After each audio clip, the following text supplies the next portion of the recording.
नमस्कार, मैं हूं संजय शर्मा। आप देख रहे हैं 4 PM गुजरात। क्या कारण है कि गुजरात लॉबी ने बंगाल का चुनाव जीतने के लिए सब कुछ दांव पे रख दिया, लोकतंत्र की एकदम हत्या कर दी। किसी भी रूप में बंगाल जीतना है, ये तय कर लिया गया। क्या ये ठीक है? अभय दुबे जी से मैंने पूरे बंगाल की राजनीति के संबंध में चर्चा करी है और पूछा है ईरान अमेरिका के रिश्तों की नई कहानी क्या है। चलते हैं अभय दुबे जी के पास। 4 PM में बहुत बहुत स्वागत है अभय दुबे जी आपका। एक्सिस माई इंडिया कंपनी है जिसने शायद उसी ने पार्लियामेंट के चुनाव में मोदी जी को 400 पार करा दी थी सीटें कि 400 पार आ गई। माना भी जाता है कि उनके कर्ता धर्ता जो मालिक हैं उनके संघ से बीजेपी से बड़े करीबी रिश्ते हैं और हर बार का उनका जो एग्जिट पोल होता है वो भाजपा को जिताते हुए करीब दिखाई देता है। लेकिन इस बार बड़े अप्रत्याशित कदम उन्होंने उठाया है। बाकायदा उन्होंने बंगाल में सर्वे कराया, उनकी टीम जुटी रही, लेकिन फिर बाद में उन्होंने फैसला किया कि हमको ये एग्जिट पोल दिखाना नहीं है। उसके पीछे लॉजिक ये था कि जितने लोगों ने जवाब दिया, जितने लोगों ने बंगाल में कहा, उसका बड़ा वर्ग जो था वो ये कह रहा था कि हम अनभिज्ञ हैं। यानी जो सर्वे था वो सर्वे पूरी तरह से नहीं सही हो रहा था। इसका मतलब साफ है कि बंगाल में कुछ एक ऐसा खेल चल रहा था जो वो कंपनी पकड़ नहीं पा रही थी और लिहाजा उसने फैसला किया कि हमें बंगाल का सर्वे नहीं दिखाना है। इसके परिणाम क्या होंगे, इसके नतीजे क्या होंगे, ये सहज समझे जा सकते हैं। मतलब एग्जिट पोल के बहाने एक साजिश की जा रही थी कि एग्जिट पोल दिखाई दें कि बंगाल में बीजेपी जीत रही है और उसके बाद काउंटिंग के समय में एक मनोवैज्ञानिक दबाव बनाया जा सके। अभिषेक बनर्जी ने लगातार अपने 300 से ज्यादा लोगों को अलर्ट रहने की अपील की है। वो एक मीटिंग कर रहे हैं क्योंकि लग रहा है काउंटिंग के समय ज्ञानेश कुमार बड़ा खेल कर सकते हैं। ये एक बड़ी सेंसिटिव खबर है, आपका क्या मानना है? देखिए, एक्सिस माई इंडिया, पहले तो थोड़ा सा उनके इतिहास की चर्चा कर ली जाए। आपको याद होगा कि 2015 में बिहार में जब चुनाव चल रहा था और भारतीय जनता पार्टी के मुकाबले नीतीश कुमार और लालू यादव का गठजोड़ था, उस वक्त एक्सिस माई इंडिया ने, बाकी सारे चैनल दिखा रहे थे कि भारतीय जनता पार्टी जीतेगी, लेकिन एक्सिस माई इंडिया ने लालू यादव और नीतीश कुमार के गठजोड़ को बहुमत दिया था। एक तरह दिखाया था कि उनकी स्वीपिंग विक्ट्री हो रही है, वो भाजपा का सुपड़ा साफ कर रहे हैं। तो जिस चैनल से उनका अनुबंध था, जब उन्होंने उस चैनल को अपने आंकड़े दिए तो उस चैनल ने देखा कि ये तो भारतीय जनता पार्टी को चुनाव हरा रहे हैं, तो उस चैनल ने एक्सिस माई इंडिया का सर्वे चलाने से इनकार कर दिया। उस वक्त मैं एबीपी पे बैठा हुआ था तो वहां खबर आई कि एक्सिस माई इंडिया का सर्वे चलाने से इनकार कर दिया गया।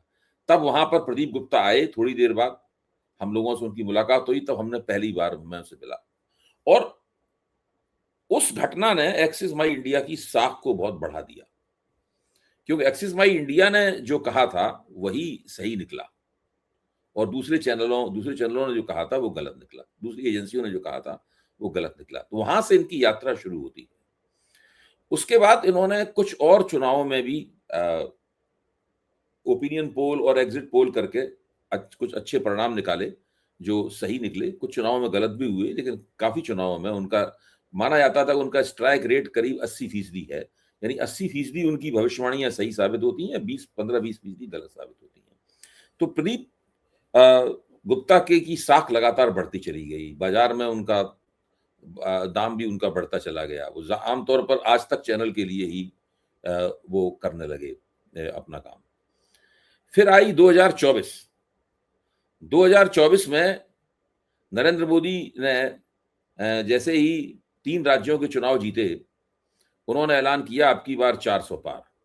उसके बाद तमाम चैनलों में होड़ मच गई कि किस तरीके से वो प्रधानमंत्री के इस दावे की तस्दीक करें और ये दिखाएं कि किस तरह भारतीय जनता पार्टी 400 के पार जा रही है। एग्जिट पोल आए, एग्जिट पोल में कोई 300 के पार दिखा रहा है, कोई 400 के करीब दिखा रहा है। इसी तरीके से एक्सिस माई इंडिया ने भी दिखाया और एक्सिस माई इंडिया ने न केवल ये दिखाया बल्कि उन्होंने अपना उसके पीछे की जो सोशियोलॉजिकल फाइंडिंग्स थी, यानी उसके पीछे जो समाजशास्त्रीय उन्होंने डेटा निकाला था, उस डेटा को भी पब्लिश किया। उन्होंने ये दिखाया कि समाज के इस तबके ने इसलिए वोट दिया, समाज के उस तबके ने इसलिए वोट दिया, महिलाओं ने इसलिए वोट दिया, कम उम्र वालों ने किसे वोट दिया, ज्यादा उम्र वालों ने किसे वोट दिया। इस तरीके से अपने अपने उन्होंने अपनी जो एग्जिट पोल था उसकी उन्होंने विश्वसनीयता प्रमाणित करने की कोशिश की। लेकिन जब नतीजे आए तो भारतीय जनता पार्टी 240 पर रह गई। इससे एक्सिस वाई इंडिया की साख को बहुत बड़ा धक्का लगा और वो आज तक चैनल पे जब उनसे सवाल बार बार पूछे गए तो उन सवालों के जवाब नहीं दे पाए और वहां फूट फूट के रोने लगे। उस घटना से और 240 भाजपा को 240 मिलने से ये जो पूरा बाजार था ओपिनियन पोल का और एग्जिट पोल का जो बाजार था, ये पूरा का पूरा बाजार खराब हो गया, गड़बड़ा गया बाजार, और उसके बाद से इन संस्थाओं की कोई साख नहीं रह गई। इसके बाद धीरे धीरे क्या हुआ कि टीवी चैनलों ने इन संस्थाओं से अनुबंध करना इनकार और अनुबंध करना बंद कर दिए। अब टीवी चैनलों का पैसा इन संस्थाओं को नहीं मिलने लगा। परिणाम स्वरूप पहले से भी था, ये संस्थाएं धीरे धीरे बड़ी पार्टियों जिनके पास काफी पैसा होता है उनकी गोद में बैठने लगी। एक्सिस वाई इंडिया के बारे में आपने ठीक ही कहा, अभी जो कहा कि उनके किनसे संबंध है, और फिर देखते देखते राजनीतिक दलों से पैसा लेकर ये सब लोग अपने ओपिनियन पोल करने लगे और अपना एग्जिट पोल करने लगे। अच्छा, लेकिन ऐसा करते हुए इन संस्थाओं को ये भी कहीं ना कहीं एहसास रहता है कि भाई इनकी साख जितनी कम खराब हो उतना अच्छा है, क्योंकि चुनाव तो हर बार होने हैं। ऐसा तो है नहीं कि आखिरी चुनाव है इसके बाद कोई चुनाव ही नहीं होगा। अगले चुनाव में फिर से उन्हें पैसे कमाने हैं, अगले चुनाव में फिर से उन्हें बाजार में उतरना है। अगर उनकी भविष्यवाणियां, उनके पूर्वानुमान पूरी तरीके से गलत निकलेंगे, उल्टे निकलेंगे, तो कौन उन्हें, पार्टियां भी काम देना बंद कर देंगी। तो मेरे ख्याल से यही वो बड़ा कारण है जिसकी वजह से एक्सिस वाई इंडिया को लगा होगा कि बंगाल में अगर वो भारतीय जनता पार्टी को चुनाव जीतते हुए दिखाते हैं और वो नहीं निकला, ममता बनर्जी चुनाव जीत गई, उल्टा हो गया पूरा नतीजा, तो उनके ऊपर उसी प्रकार की तोहमत लगेगी जिस प्रकार की तोहमत 2024 में लगी थी, जब उन्हें फूट फूट कर रोना पड़ा था। इस बार भी अगर वो रोएंगे, इस बार उनका रोना भी नकली लगेगा, क्योंकि एक बार जो काट की हांडी थी वो चढ़ चुकी है, अब दोबारा नहीं चढ़ सकती, क्योंकि उन्हें कहीं ना कहीं अच्छा, और वो भारतीय जनता पार्टी को हारते हुए दिखा नहीं सकते थे। भाई जिसका नमक खाया है उसके खिलाफ कैसे कहने, उसकी घंटी तो बजानी ही पड़ेगी। तो उन्होंने सोचा क्यों ना इससे विड्रॉ करिए, मेरा अनुमान है ये, और सोचा क्यों ना हम पोल ना दिखाएं, वही ज्यादा बेहतर है। और आज तक उनके ऊपर दबाव नहीं डाल सकता था पोल ना दिखाने का, क्यों आज तक से पैसे लेके तो दिखा नहीं रहे थे वो, आज तक से कोई अनुबंध तो था नहीं उनका। ये लोग तो अपना डेटा फ्री बांट रहे थे ना, यही इस बात का सबूत है। देखिए, अगर किसी चैनल का किसी एजेंसी के साथ अनुबंध है, कल से मैं इस बात को कह रहा हूं, अगर किसी चैनल का किसी एजेंसी के साथ अनुबंध है तो वो एजेंसी चैनल से मना नहीं कर सकती कि हम आपको डेटा नहीं देंगे इन मौके पर, और वो भी उस प्रदेश का डेटा नहीं देंगे जो प्रदेश इस चुनाव में सबसे ज्यादा उत्तेजना पैदा कर रहा है, सबसे ज्यादा विवाद पैदा कर रहा है, सबकी निगाहें, पूरे देश की निगाहें वहीं लगी हुई हैं। चूंकि चैनल के साथ कोई अनुबंध नहीं है, चूंकि चैनल ने कोई पैसा नहीं खर्च किया है इसके ऊपर, इसलिए डेटा देने वाला ऐन मौके पर अपना डेटा देने से मना कर सकता है। यही हुआ, क्योंकि चैनल के पैसे से अगर आप डेटा जनरेट कर रहे हैं तो उस डेटा का मालिक चैनल है, चैनल तय कर सकता है उस डेटा को दिखाए ना दिखाए। एजेंसी का जो प्रबंधन कर रहा है, एजेंसी का जो संचालक है, वो नहीं तय कर सकता कि हम इस डेटा को दिखाएंगे या नहीं दिखाएंगे। ये इस बात का सबसे बड़ा सबूत है कि एग्जिट पोल का पूरा बाजार ये फर्जी है। राजनीतिक दलों जो जिनके खजाने रुपए से भरे हुए हैं, खासतौर से भारतीय जनता पार्टी, ये उनके द्वारा संचालित पूरा का पूरा प्रपंच है, जिस प्रपंच को देश की जनता और लोकतंत्र के ऊपर थोपा जा रहा है। ये एक तरह का छल है जो लोकतंत्र के साथ किया जा रहा है। अच्छा, ये तो मोटा साफ नजर आ गया इस घटना से कि जो एग्जिट पोल आए हैं वो सही नहीं है। बंगाल की जमीनी धरातल पर जो लोग पत्रकार काम कर रहे हैं, मैं उनके फोटो देख रहा था, उनके वीडियो देख रहा था, उनके ट्वीट देख रहा था और उसमें साफ साफ कहा, ये संदेश साफ था कि नहीं, जो दिखाया जा रहा है वो ठीक नहीं है, वो गड़बड़ है। इसका सब लोगों मतलब का कहना है कि जो जमीन की स्थिति है वो एग्जिट पोल में नहीं दिखाई पड़ रही है। जो एग्जिट पोल में दिखाया जा रहा है वो हमने जमीन पर नहीं देखा।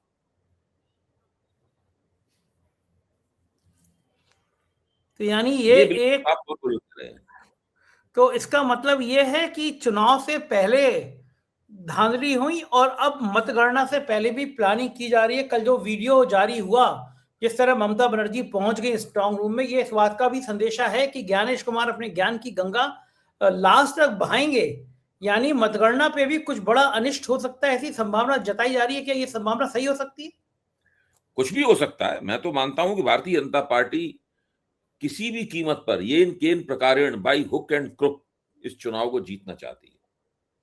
इसके लिए वो किसी भी हद तक जा सकती है और वो किसी भी हद तक गई है, क्योंकि भारतीय जनता पार्टी अगर इस चुनाव को जीतने में नाकाम रही, तृणमूल कांग्रेस की अगर चौथी बार सरकार बन गई, तो भाजपा के पास ये कहने के लिए नहीं रह कुछ होगा कि भाई हमने ये वाला काम नहीं कर पाए, इसकी वजह से अगर ये और काम कर देते तो हो सकता है हमें 10 वोट ज्यादा मिल जाते। सब कुछ जो करना था वो कर लिया। सबसे बड़ी बात तो यह है कि आपने वहां के चुने हुए मुख्यमंत्री को नाम मात्र का मुख्यमंत्री बना दिया, पूरा का पूरा उसका प्रशासन बदल दिया, 3 लाख अर्धसैनिक बलों को वहां पर तैनात कर दिया। देश का गृह मंत्री दिल्ली में अपना दफ्तर छोड़ के कलकत्ता में अपना दफ्तर बना के बैठ गया। चुनाव आयोग उसके साथ काम कर रहा था, ईडी उसके साथ काम कर रही थी। तृणमूल कांग्रेस का जो चुनाव का संचालन करने वाली जो जो जो संस्था थी, उस संस्था के संचालक को गिरफ्तार करके ईडी ने जेल में डाल दिया। ऐसा आपको कभी भी भारत के इतिहास में नहीं हुआ जो कि बंगाल में इस बार हुआ है।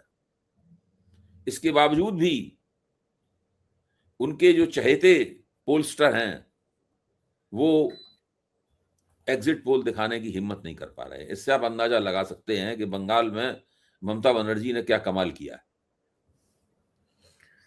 धोखा तो हर जगह हो रहा है। लोग मान रहे हैं कि कितना झूठ बोलती है सरकार, कितना धोखा देती है सरकार। चुनाव खत्म हुए और सिलेंडर की कीमतें इतनी जबरदस्त तरीके से उछाल मारी हैं कि लोग त्रहिमाम त्रहिमाम कर गए हैं। अगर सिलेंडर की कीमतें बढ़नी तो हिम्मत करते ना, 10 दिन पहले बढ़ा देते। हालात तो ये थे। इसका मतलब साफ है कि आप वोटिंग का इंतजार कर रहे थे, लोगों को मूर्ख बनाने का इंतजार कर रहे थे। जैसे ही देखिए, चुनाव खत्म ये तो संजय जी शुरुआत है। इन्होंने क्या किया है कि अभी जो औद्योगिक काम के लिए सप्लाई किए जाने वाले सिलेंडर हैं उनकी कीमत बढ़ाई है। जो घरेलू गैस के घरेलू खाना पकाने में काम आने वाली गैस है उसकी कीमत नहीं बढ़ाई गई है, लेकिन उसकी भी कीमत बढ़ेगी, क्योंकि उसकी कीमत बढ़े बिना काम नहीं चल सकता। और जो औद्योगिक इस्तेमाल की, व्यावसायिक इस्तेमाल के लिए जो गैस है उसकी कीमत बढ़ने का केवल नुकसान बड़े उद्योगों को नहीं होगा, औद्योगिक इकाइयों को ही नहीं होगा, बल्कि उनका नुकसान सड़क के किनारे खड़े होकर जो छोले भटूरे बना रहा है, जो चाय बना के बेच रहा है, जो पकौड़े तल रहा है, या छोटे छोटे ढाबे हैं, चाय घर है, इन सबको बहुत बड़ा, रेडी वाले हैं, इन सबको बहुत बड़ा नुकसान होगा इसका। यानी गरीब आदमी जो सेल्फ एम्प्लॉयड था उसके ऊपर गाज गिरेगी ये जो उन्होंने कीमत बढ़ाई है। 1 डेढ़ महीने के अंदर 81% कीमत इन सिलेंडरों की बढ़ गई है। और अब बारी है उस पेट्रोल और डीजल की जो कि हम लोग पेट्रोल पंप से खरीदते हैं, बारी है उस गैस की जो कि हमारे घरों में खाना बनाती है। और जैसे ही ये कीमतें बढ़ी वैसे ही महंगाई का बम जो कि धीरे धीरे सुलग रहा है भयंकर रूप से फूटेगा। और इस देश में केवल ऊपर के 15 से 20% लोग ही जीवन गुजार पाएंगे, बाकी और कोई जीवन नहीं गुजार पाएगा इस देश में। बाकी लोग तो जिंदगी गुजारने की जद्दोजहद में जाने के लिए अभिशप्त हो जाएंगे। भारत का पूरा मिडिल क्लास, पूरा मध्य वर्ग, पूरा निम्न मध्यम वर्ग, उससे नीचे के आने वाला निम्न वर्ग, और उसके बाद गरीबी की रेखा पर, और उससे नीचे के लोग, इन सब लोगों की दुर्गति होना तय है। और इसकी सबसे बड़ी जिम्मेदार सरकार होगी, क्योंकि सरकार ने कोई प्रयास नहीं किया, सरकार ने कोई हेजिंग नहीं की, कुछ नहीं किया। नरेंद्र मोदी तो युद्ध शुरू होने के 1 दिन पहले इजराइल में थे। युद्ध शुरू करने वाले नेतन्याहू के साथ बाहें में बाहें डाले उनकी संसद में खड़े होकर नारा लगा रहे थे कि हम तुम्हारे साथ हैं, और इजराइल भारत के यहूदियों का एक फादरलैंड है, ये सब वहां पे भाषणबाजी वो चल रही थी। नरेंद्र मोदी को निश्चित रूप से पता था युद्ध होने वाला है, बस उन्हें ये विश्वास ये था कि युद्ध 3-4 दिन में अमेरिका निपटा देगा। वो सब हुआ नहीं, इन्होंने कोई तैयारी नहीं की और बस वक्त ये हाथ पे हाथ रख के बैठे हुए हैं। अब हालत ये है कि देश में महंगाई का बम फूटने वाला है। अभय जी, अगर ये चुनाव जीतते हैं आसाम और बंगाल, तो ये माना जाएगा कि डेमोक्रेसी को और खत्म करने की तैयारी करेगी सरकार। जिस तरह आवाजों को बंद करने की कोशिश कर रही है वो और तेज होंगी, और इसका जीता जागता नमूना पिछले चुनाव में पवन खेड़ा भुगत चुके हैं।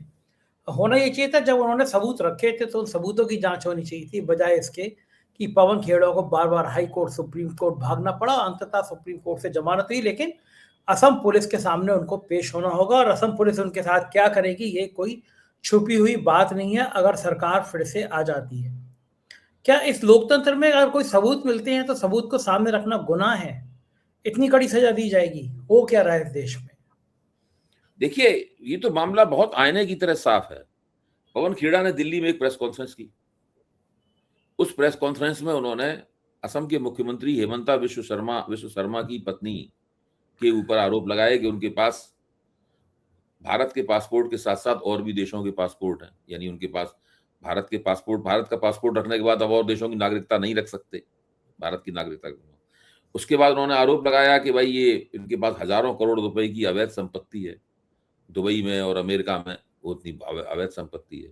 हेमंत विश्व शर्मा कहना था, उन्होंने पलट के दावा किया कि ये सारे दावे गलत हैं, झूठे हैं, और जितने भी जिन दस्तावेजों को पेश किया जा रहा है ये दस्तावेज फर्जी है।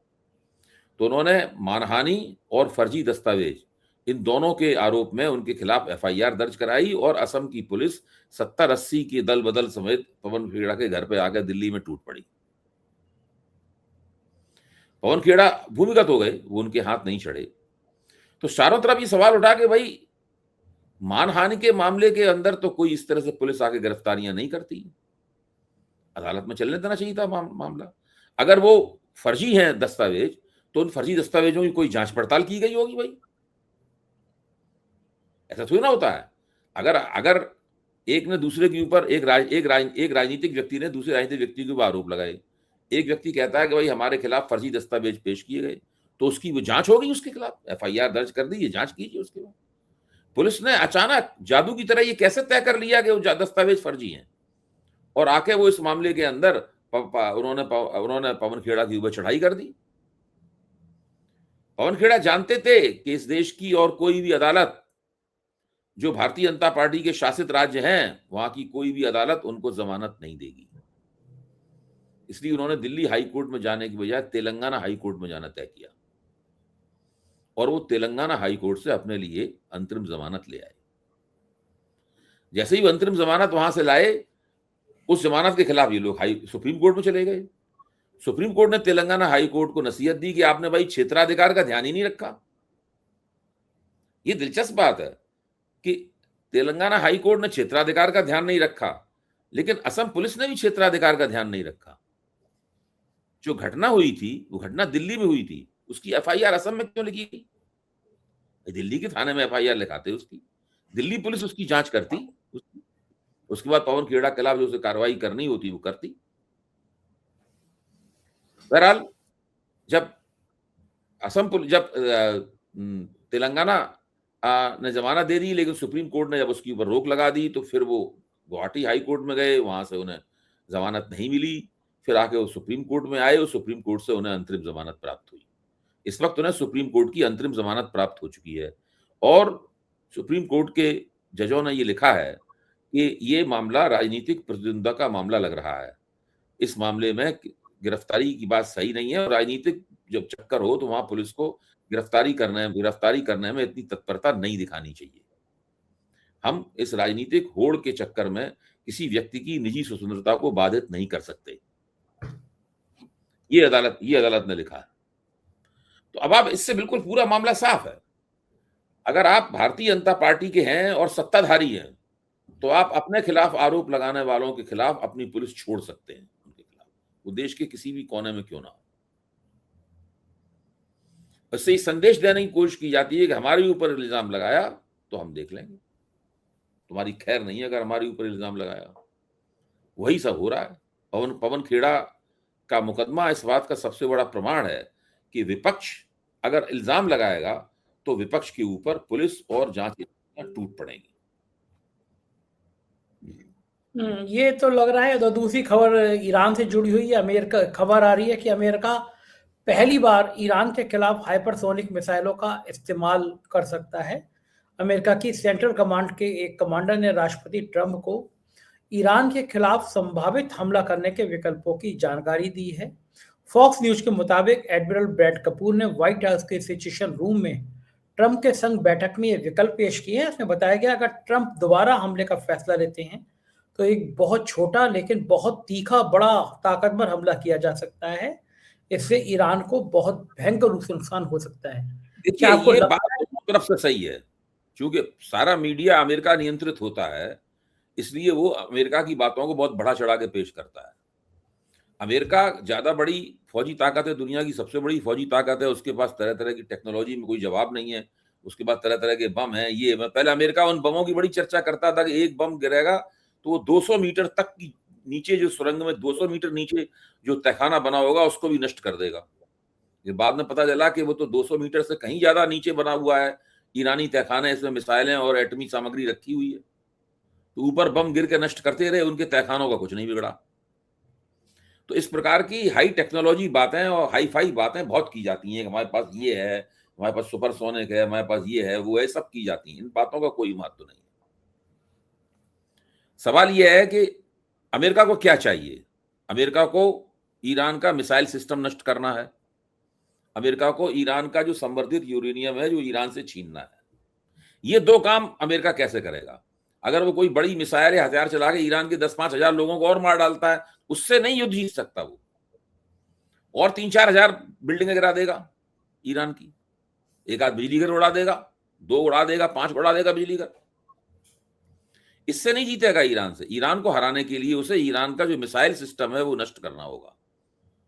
जो पहाड़ियों के नीचे बहुत गहराई में पहाड़ी, एक तो पहाड़ी इतनी ऊंची होती है, उसके नीचे 300-400 मीटर गहराई में उन्होंने वो सुरंगों का जाल बिछा रखा है, जिनके अंदर वो सब चीजें रखी हुई हैं और लगातार मिसाइलों का उत्पादन चल रहा है। इस वक्त भी हम लोग बात कर रहे थे। तो मैं इन बातों से बिल्कुल प्रभावित नहीं हूं कि अमेरिका ये कर देगा, अमेरिका वो कर देगा। ये तो अमेरिका 2 महीने से, फरवरी से यही बोल रहा है कि मैं ये कर दूंगा, मैं वो कर दूंगा, मैं प्रलय कर दूंगा। उन्होंने नाम ही रखा था एपिक फ्यूरी अपने हमले का। ये सब बेकार की। ट्रम्प चचा जो है, आपके प्रिय ट्रम्प चचा जो हैं, वो हर तरह की कोशिश कर रहे हैं कि किसी तरीके से ईरान उन्हें कोई एक ऐसा मौका दे दे जिसके नाम पे वो डींगे मार सके वहां पे। और वो की नाक जो कट के लटक रही है, सोचते नीचे न गिरे तो यहाँ पे हम वो टाँके वाके लगा के फिर से फिट कर लेना। इसके अलावा उनके पास और कोई चारा नहीं। बिल्कुल ठीक बात है। परिस्थितियां बहुत बुरी तरह फंसी हुई हैं। बहुत बहुत शुक्रिया अभय जी, आपने मुझसे बातचीत की। Thank you sir. ये थे अभय दवे जी। पूरी बातचीत आपने सुनी। सोचिए आप, बंगाल से ज्यादा खराब चुनाव कहीं हुआ? ईडी, इनकम टैक्स, सीबीआई, चुनाव आयोग सब मिलके ममता बनर्जी के पीछे जिस तरह से लगे वो इतिहास के पन्नों में दर्ज हो गया। लोकतंत्र के ऊपर इतना धब्बा कभी नहीं लगा होगा। और देखिए, आप देखिए, चुनाव खत्म हुआ और इतना ज्यादा सिलेंडर के रेट बढ़ गए। क्या इंतजार कर रहे थे कि वोट पड़ जाए और सिलेंडर के रेट बढ़ा दिए जाए? इससे बड़ा झूठ और इससे बड़ा ज्यादा अपमान लोकतंत्र का कौन सरकार कर सकती है? आपकी कोई चिंता ही नहीं है सरकार को। मैं सही कह रहा हूं या गलत कह रहा हूं, कमेंट जरूर करके बताइएगा। चैनल का साथ दीजिएगा, अपना प्यार बनाए रखिएगा। शुक्रिया, थैंक यू।